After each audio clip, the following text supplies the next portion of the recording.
Hey, let's have a quick analysis of The Old Man and the Sea by Ernest Hemingway. As you know, The Old Man and the Sea is one of the best ever written novels, especially a short novel, or you can call it a novella, within different categories of writings of narrative fiction, in fact, which won the Pulitzer Prize for Fiction in 1953, and in fact, uh, the Nobel Prize for Literature to the great writer as well. It's a simple story on the surface, as you know, but it's also a tale with a much deeper message and a relevance that transcends time and place. It speaks to the universal truths of a man's existence within the world, where you can see pride, respect, tenacity, and in fact, it dreams fuel a man in his quest to thrive in the face of struggle. The main theme that's been dealt within The Old Man and the Sea is of man and nature, the struggle of man to exist within nature. In The Old Man and the Sea, the main character or the central character is a Cuban fisherman named Santiago, wherein you have a boy also uh, came into the work as part of his characterization, which is portrayal by the writer. His name is Manolin. He's been considered as an apprentice to Santiago. So the story starts with something called an unexpected journey for 84 days, wherein you can find that Santiago, the old man, has not caught a fish for the entire duration of 84 days. And Manolin, the boy, he was forced to leave the old fisherman. Though Manolin continues to support him with food and bait, he was forced to leave. He was asked to leave, in fact, by his parents. Though he's been considered as an apprentice, but when the parents understood that the old man is of no use, was not able to catch not even a single fish over a period of 2+ months, Manolin was asked to leave him. Santiago was in fact considered as a mentor to the boy who cherishes the old man and the life lessons he imparts. Convinced that his luck must change, Santiago takes his skiff far out into the deep waters of the Gulf Stream on a later stage, where he soon hooks a giant marlin, a huge fish marlin. He hooks the giant marlin after 84 days, after moving from one part to the other part of the sea, of the Gulf Stream.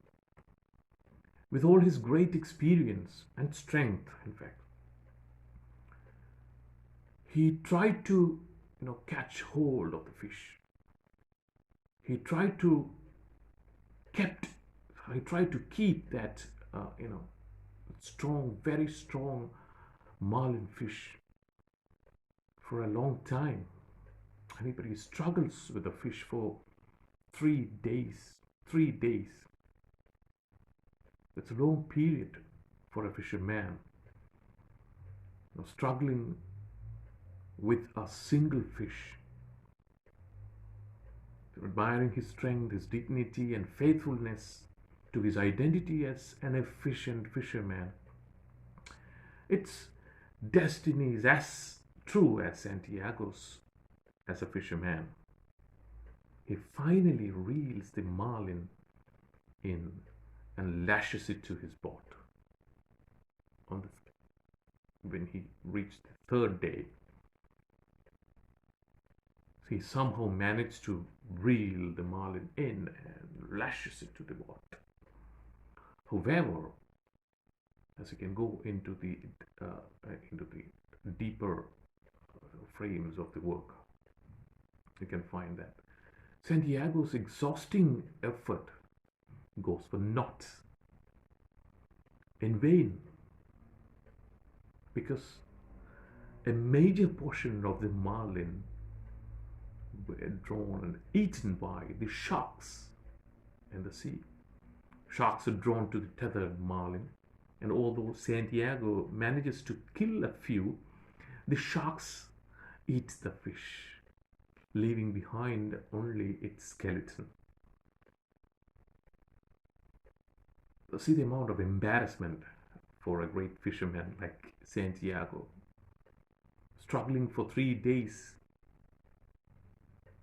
to keep hold of such a giant fish, and his effort went in vain. It is not, that much adjustable to a fisherman of his authenticity. After returning to the harbor, the discouraged Santiago, in fact, goes to his home for sleep. In the meantime, others see the skeleton tied to his boat and are amazed towards the end of the work. A concerned Marlin, the boy, came back to the scene, is relieved to find Santiago alive. He was only concerned about the man, the old man, not whether he got a fish or not. But later, both the old man Santiago and Manolin, the boy, they too agreed to go fishing together. That's where we can see the amount of respect that's been received by an old man from a young guy, from a small boy. They became successful later. It contains, the entire work contains many of the themes that preoccupied the writers, Hemingway's, many other books, in fact. As a writer and as a man, the routines of life in a Cuban fishing village are evoked in the opening pages with a characteristic economy of language, ornamented language. So classy language is being used in the work. The stripped down existence of the fisherman Santiago is crafted in a spare, elemental style that is as eloquently dismissive as a shrug of the old man's powerful shoulders. With age and luck now against him, Santiago knows he must row out beyond all people, away from land and into the Gulf Stream, into the deep sea, where one last drama will be played out.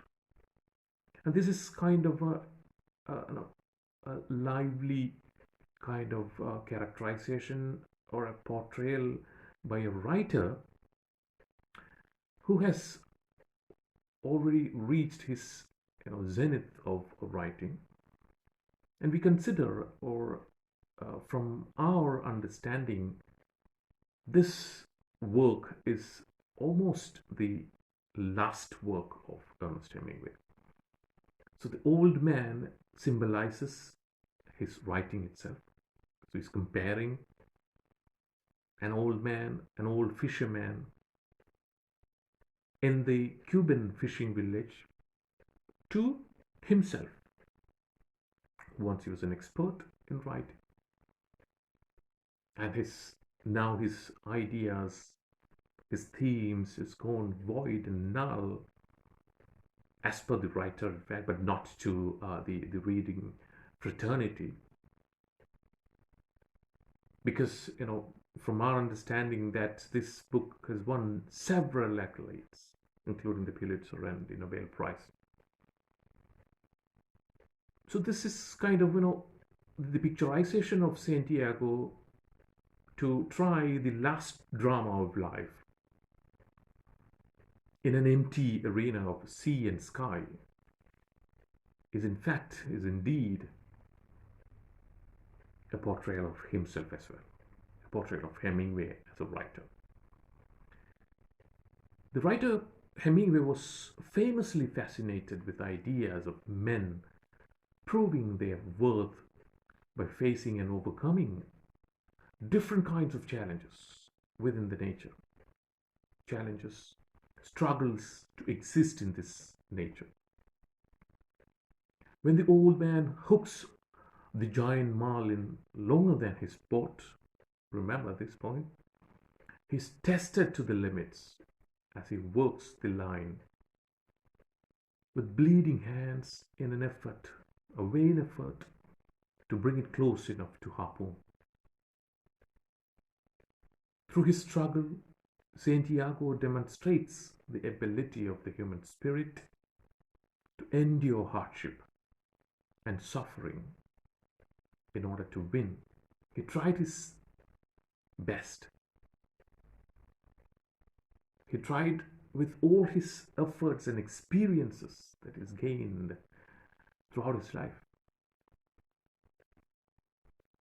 It is also his deep love and knowledge of the sea, his expertise in writing for the author, and the expertise of fishing for a great fisherman.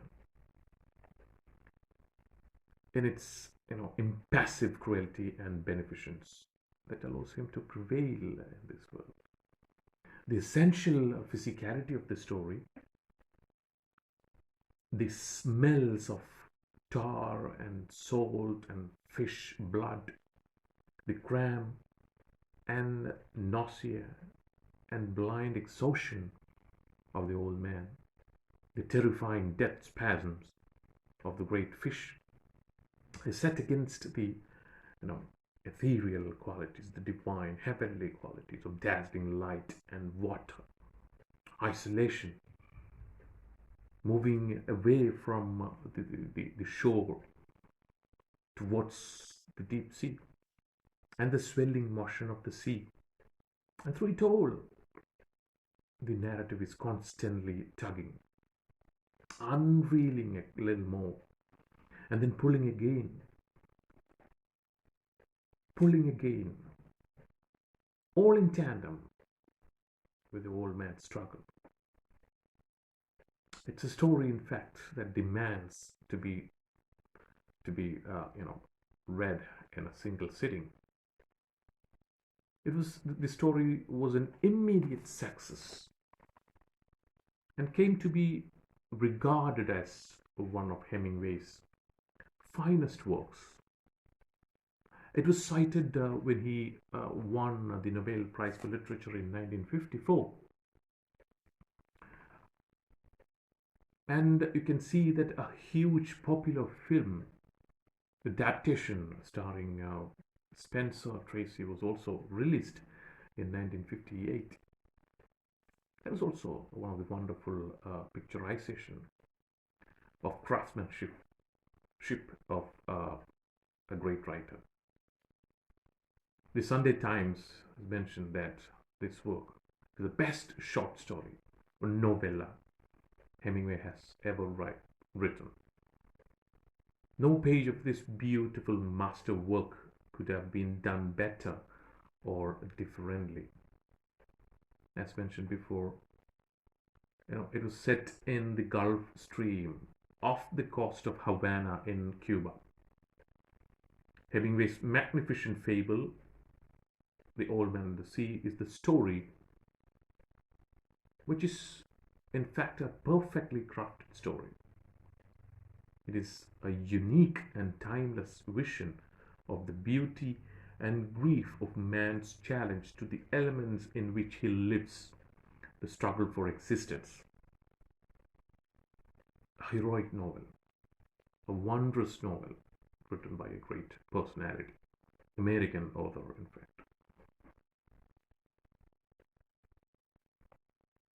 As we've discussed already, it was indeed the last major work of fiction by Hemingway. So please go through this wonderful piece of fiction, American fiction, and try to understand the different themes, especially the struggle for existence or the relation between man and nature, and understand and try to incorporate your thoughts as well into the work. Thank you.